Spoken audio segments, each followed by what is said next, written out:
లేదు.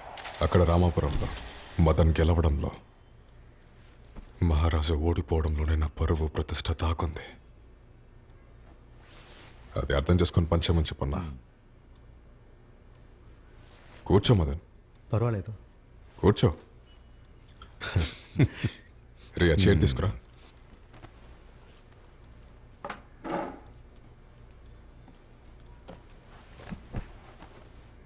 భయపడొద్దు, సరే అండి. ఎలాగైనా గెలిపిస్తాను. ఇక్కడ మనం గెలిచే కంటే ఇలాంటి రిజర్వేషన్ నియోజకవర్గంలో ఎప్పుడు ఏదైనా మనమే నిర్ణయించాలి. ఇలాంటి 20 మందిని తెల్ల చుక్కాయితో నిలబెట్టి వాళ్ళ మొహాన కొంచెం డబ్బులు పడేశామంటే మనం ఆడాల్సిన ఆట వాళ్ళే ఆడతారు.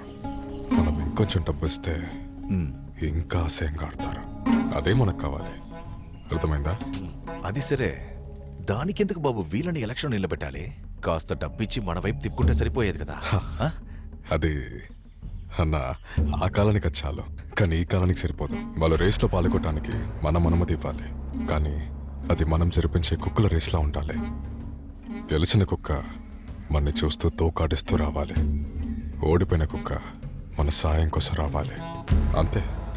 మనిషికి 100 ఓట్లు చెల్లిస్తారో లేదో 2 వీధులైనా చెల్లిస్తారు. అది చాలు మనకి. అది సరే బాబు, ఎప్పుడు చూసినా రామాపురం నియోజకవర్గం గురించి ఆలోచిస్తావేంటి?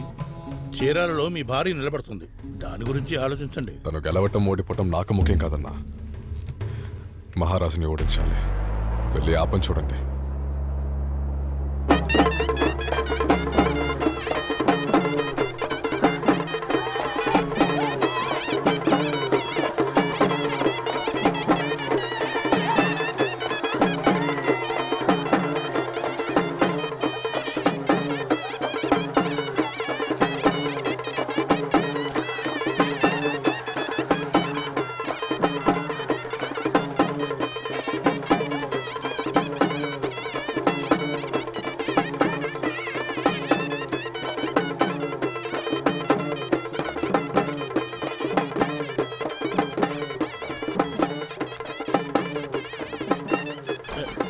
మహారాజు పాత రోజులు మర్చిపోయావా? చిన్న నువ్వు ఊరుకో పిల్ల, మాట్లాడుతున్నాను కదా. అయ్యగారు పిల్లలు వస్తే నువ్వేంత దర్జాగా కూర్చున్నావు, లేచి నిలబడవా? నా మాట విను. నువ్వు ఉండి పిల్ల, నీకేం తెలీదు. లేవయ్యా చిన్న లేవమంటుంటే నన్నే కొడతావా? మర్యాద తెలియనోడు, లేవమని చెప్పు. వాడు లేవమని చెప్పు. బాగా ఎక్కువైపోయింది. అయ్యగారు ముందు కూర్చుంటాడా? తిమ్మరాజు, అయ్యా మీరెందుకు లేచారయ్యా? అయ్యా మీరు వెళ్ళపోయా, అన్నట్టు కూర్చోబెట్టుంటే పెద్ద తప్పు అయిపోయింది. తిమ్మరాజు, ఆ పిల్లెవరు? చనిపోయిన మూర్తి అన్నయ్య కూతురు. దాని ఇన్స్టిట్యూటే మేము ధ్వంసం చేశాం.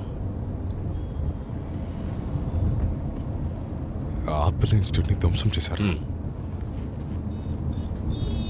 బంధువులమ్మ ఇన్స్టిట్యూట్ని ధ్వంసం చేసి ఎంత పెద్ద పంచాయతీ చేశావు. ఇప్పుడు అర్థమైందా నేను ఎందుకు ఎదవా అంటున్నాను? అవును, ఈ అబ్బా కొడుకు ఇక్కడికి ఎలా వచ్చారు? అదే మన ఎమ్మెల్యే కొడుకు, ఆ అమ్మాయి ఫ్రెండ్స్ అట. ఇదిగో చూడు, ఇకపైన మన వీధిలోకి మన ఊరిలోకి అబ్బా కొడుకు రాకూడదు. అలాగే, కానీ అది మనం డిసైడ్ చేయలేం. సంఘమే డిసైడ్ చేయాలి. సంఘమే డిసైడ్ చేయాలి? అవును. సరే, సంఘాన్ని పిల్ల, మాట్లాడదాం. సరే, రమ్మని చెప్తాను. బాబు, నాన్న ఉన్నంత వరకు సంఘంలో ఒక మంచి బంధం ఉండేది, కానీ మీరు అలా లేరు. పార్టీ అధికారంలో ఉన్నప్పుడు కూడా మీరు సంఘాన్ని పట్టించుకోలేదు. అందువల్ల సంఘంలో ఉన్న వాళ్ళకి మీ మీద మర్యాదను నమ్మకము లేదు. ఇంకా చెప్పాలంటే ఊర్లో ఉన్న కుర్రాళ్ళు మీ మీద చాలా కోపంతో ఉన్నారు బాబు. అందుకే అందరితో మాట్లాడి ఇక్కడికి.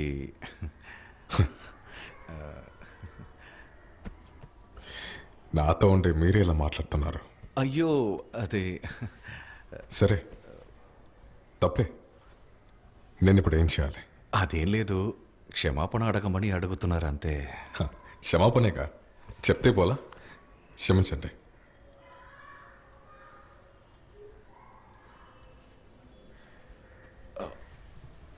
బాబు ఇలా కాదు బాబు, కాళ్ళ మీద పడి క్షమించమని అడగాలంట.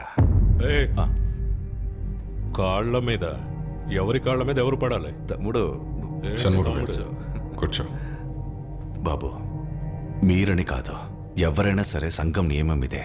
దయచేసి తప్పుగా అనుకోకండి, ఇది సంఘం యొక్క నిర్ణయం. అందుకే లోపలికి వెళ్ళొస్తాను. కూర్చోండి. కూర్చోండి.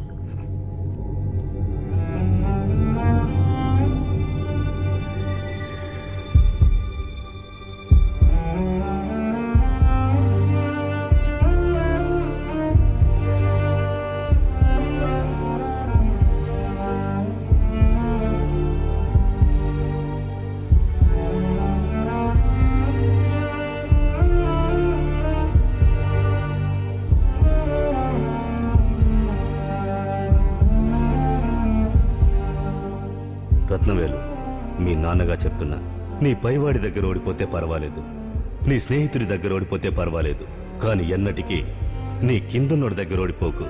అది నీ మరణానికి సమానం. అర్థమైందా?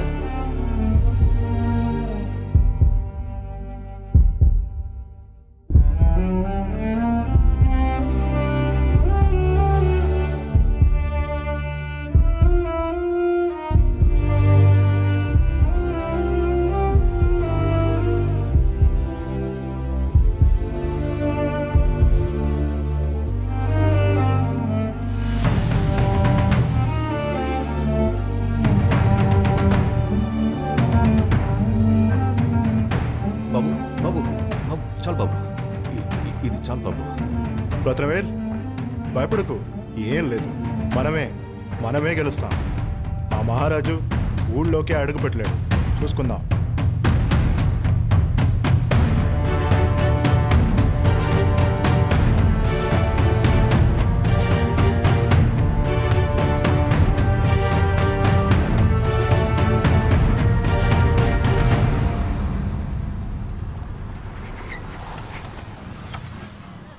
ఏయ్యా, ఏంటి సమస్య? చూస్తే కనపడతలేదా? ఊర్లో ఒకడు చచ్చాడు, ఇక్కడికి ఎవరు రాకూడదు, వెనక్కి వెళ్ళండి. సరేనయ్యా, మేము వెళ్ళి పరామర్శించి వస్తామయ్యా. ఎవరన్నా పిలిచారా? మర్యాదగా ఇక్కడి నుంచి వెళ్ళండి. ఏయ్, బండి తీవయ్యా. ఎవరు ఇక్కడ ఉండకూడదు, అందరూ వెళ్ళండి. ఏయ్, అలా మాట్లాడుతున్నావు? వేరే ఎలా మాట్లాడాలి? అయ్యా స్వామిని కాళ్ళ మీద పడి అడగమంటావా? వెళ్ళండి అయ్యా. ఏయ్, చూస్తారేంటి? వెళ్ళమని చెప్పడే. ఏయ్, వెళ్ళండి అయ్యా. గొడవ చేస్తున్నారు, వెళ్ళిపోతాం. బండి రివర్స్ తీ. వచ్చేసారు. ఇదే పరిస్థితి అన్ని ఊర్లలో మీకు.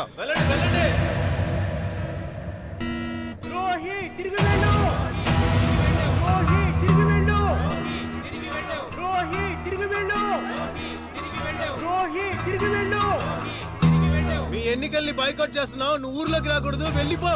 ఏంటి రావయ్యా నువ్వు అలా మాట్లాడేది? అదంతా అప్పుడు, నువ్వు ఊర్లోకి రాకూడదు, వెళ్ళిపో.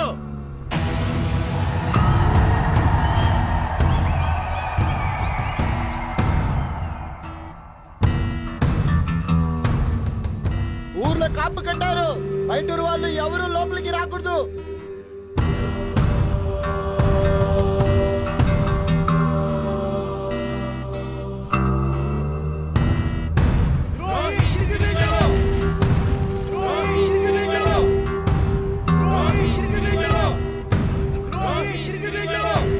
చూడు మహారాజు, ఇక మీదట నువ్వు ఏ ఊరికి వెళ్ళలేవు, ఏ వీధిలోకి వెళ్ళలేవు. ఎటు వెళ్ళనివ్వకుండా నిన్ను తరిమి కొట్టేసి ఈ ఎలక్షన్ లో మేము ఎవరో చూపిస్తాం. వీరా, ఇప్పుడు ఏమైందని? ఏమైందా? ఆ మనిషి 10 ఏళ్ల నుంచి ఎమ్మెల్యేగా ఉన్నాడు, ఒక్క వీధి వదలకుండా మంచి చెడు అన్నిటికీ వెళ్ళి నుంచున్నాడు. కానీ ఈరోజు ఒకే ఒక్కడు చెప్పాడని వాడి పరువు పోకూడదని ఊరు మొత్తం వ్యతిరేకంగా నిలబడుతోందంటే నాకేం అర్థం కావట్లేదు లీలా. అయినా అదేలా ఒకటి కోపం 1000 మంది పరువుగా మారుతుంది. అక్కడ ఊళ్ళోకి 4 సడన్ గా వచ్చి నా పరువు నా గౌరవం నిలబడుతున్నారు.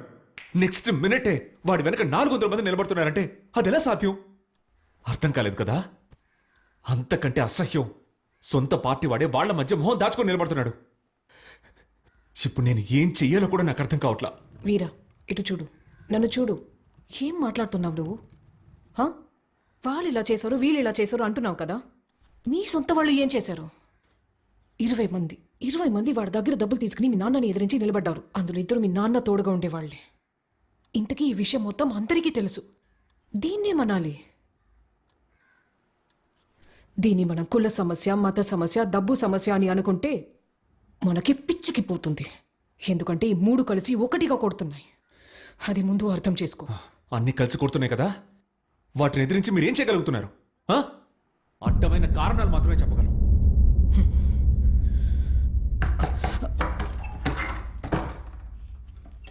వీరా, ఏంటి నాన్న? కొంచెం బయటకు వచ్చి చూడు. రా.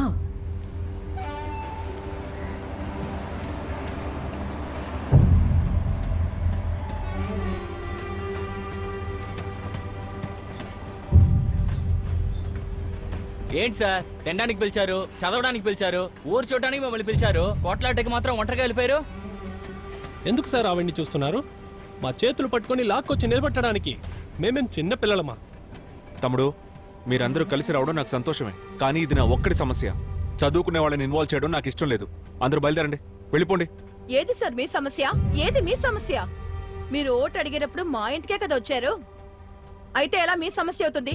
ఎలా మీ సమస్య అవుతుంది సార్? మిమ్మల్ని ఒకడు మా ఇంటికి రాకూడదంటే అది అడిగే హక్కు నాకే ఉంది సార్. నేనే సార్ అడుగుతాను. మీరు పిలిచినా పిలవకపోయినా నేను వస్తాను సార్, వచ్చి అడుగుతాను సార్. పదండి సార్, ఇంటికి వెళ్దాం. సరేమ్మా, నేను వస్తాను, తప్పకుండా వస్తాను. కానీ ఇప్పుడు అందరూ బయలుదేరండి. ఇప్పుడు మీరు నాతో నుంచున్నారంటే మీ అమ్మ నాన్నలు మాత్రమే కాదు, మీ బంధువులను కూడా ఎదిరించాల్సి ఉంటుంది. అదెలా సార్? వాళ్ళలాగా మీరు కూడా మమ్మల్ని తక్కువ చేసి మాట్లాడుతున్నారు. ఓటు వేసే వయసు మాకు వచ్చింది సార్. మా ఇంటికి ఎవరు రావాలా రాకూడదనే నిర్ణయం మేమే తీసుకోవాలి సార్. అది మాత్రమేనా? ఈసారి కూడా మా జీవితంలో మాకు తెలియకుండానే వాళ్ళ సంఘం గౌరవ మర్యాదని మా మీద రుద్దుతున్నారు సార్. ఇదంతా చూస్తుంటే మీకే కోపం వస్తుంది అనుకోవచ్చు సార్. మాకు రాకూడదా సార్? ఏయ్, నువ్వు చెప్పేదంతా అర్థమవుతోంది, కానీ ఇప్పుడొద్దు, మీరు బయలుదేరండి. మేమేమి మీ నాన్నని గెలిపించడానికి రాలేదు. మాకంటూ ఆత్మాభిమానం ఉంది, దాన్ని కాపాడడానికే వచ్చాం. రండి సార్, మీరు రండి సార్, మా ఇంటికి వెళ్దాం. ఏయ్, నేను చెప్తుంటే మళ్ళీ మళ్ళీ అదే మాట్లాడుతున్నారు. అదే ఇంతమంది చెప్తున్నారు కదా, రా చూసుకుందాం. రా పో వీరా, చూసుకుందాం. రండి బాబు, మీకోసం ఇంతమంది ఉన్నారు, రండి. సార్ రండి, సార్ రండి.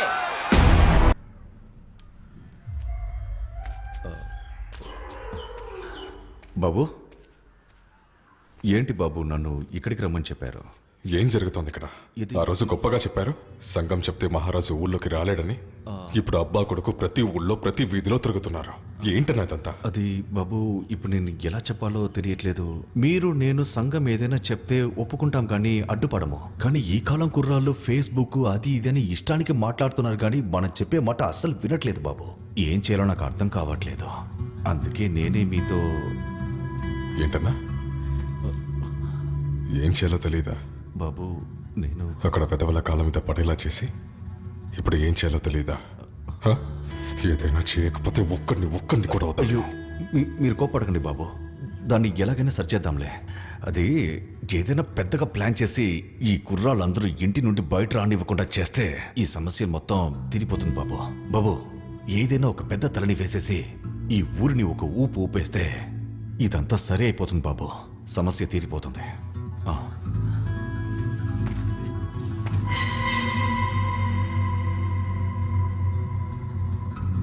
ఇప్పుడు ఏం చెప్పారన్నా? అదే బాబు, ఏదైనా ఒక పెద్ద తలని వేసేసి మన ఊరిని ఒక ఊపు ఊపేస్తే అన్ని సరైపోతుంది బాబు. సమస్య తీరిపోతుంది. సరైపోతుందా? సమస్యలు మొత్తం తీరిపోతుంది బాబు, మొత్తం తీరిపోతుంది.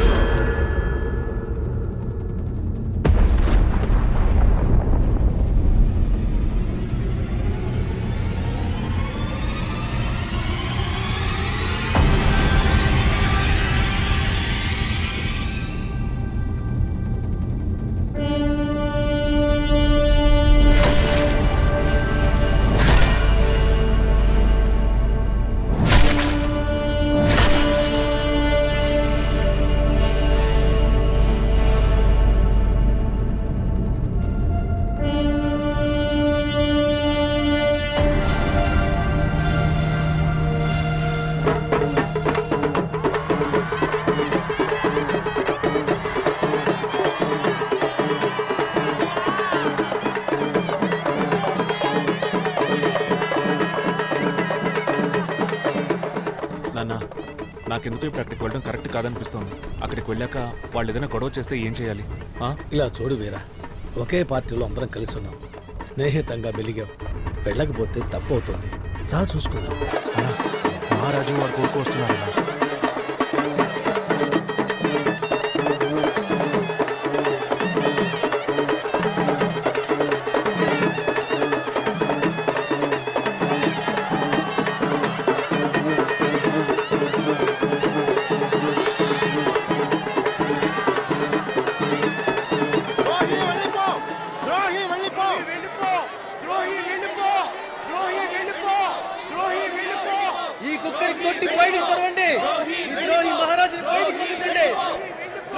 బయటికి వెళ్ళరా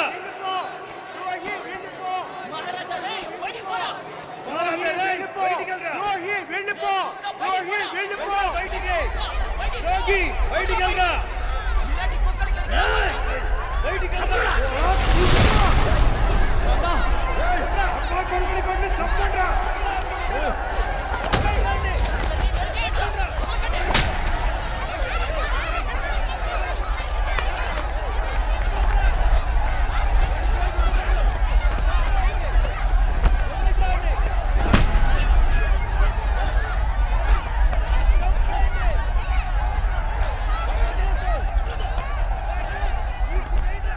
నాన్న వచ్చిన దగ్గర నుంచి ఏం మాట్లాడడం లేదు.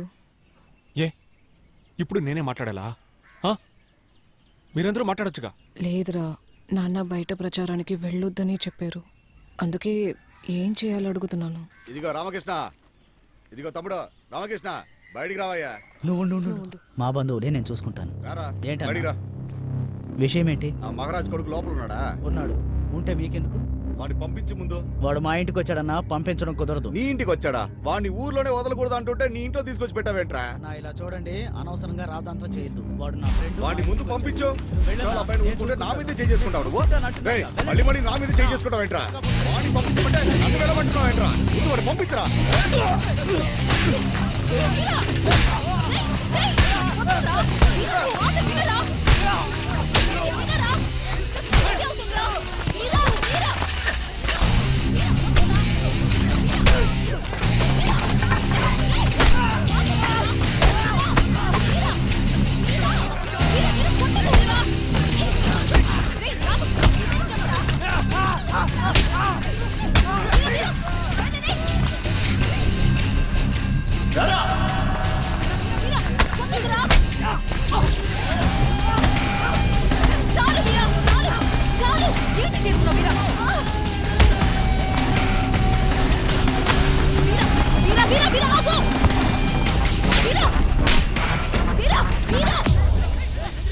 ఏం చేస్తారా నన్ను?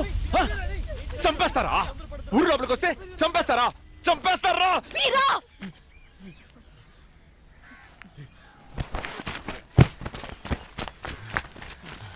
ఇది ఎప్పుడు తీసుకొచ్చా? వెళ్దాం పదా. వీరా, వీళ్ళతో చెప్పినా ఏం ప్రయోజనం లేదు. ఈ విషయం తెలియక ఎంతో మంది ఇళ్లలో ఉన్నారు. వాళ్ళతో మాట్లాడడానికి మనకి 1000 దారులు ఉన్నాయి. అర్థం చేసుకో. ముందు తిని కింద పడాయి. కింద